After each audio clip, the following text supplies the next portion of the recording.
কোন আবার রাজুদা? এবার কোথাকার রাজুদা? স্যার আপনি জানেন না, রাজুদার পরোটা এখন ভাইরাল পরোটা, সবাই খেতে যাচ্ছে। 3টে পরোটা মাত্র 30 টাকা, সাথে সাথে কাঁচা কাঁচা লঙ্কা, একটা পেঁয়াজ, একটা টুকরো ডিম। ওইসব বাদ দে, এখন আমাকে একটা রচনা বলো তো, সিরাজদৌলের রচনা বলো। আমি বলবো স্যার? হ্যাঁ বলো। সিরাজদৌল্লার বাড়ি মুর্শিদাবাদে ছিল। এখান থেকে মুর্শিদাবাদ থেকে অনেক ট্রেন আছে, লালগোলা আছে, লালগোলা করে কলকাতা যাওয়া যায়।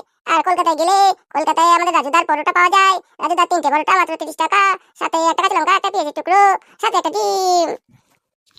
আবার সেই রাজুদার পরোটা? রাজুদার পরোটায় চলে এলি? আজকে কি যেন একটা আসে নাই, কি বলতো আসে নাই আজকে, ফাঁকা ফাঁকা মনে হচ্ছে।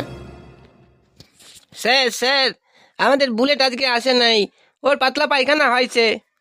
হ্যাঁ কেন রে, পেট খারাপ কেন হলো? স্যার আপনি জানেন না, বুলেট আমাদের রাজুদার পরোটা খেয়েছিল, রাজুদার পরোটা খেতে গিয়েছিল।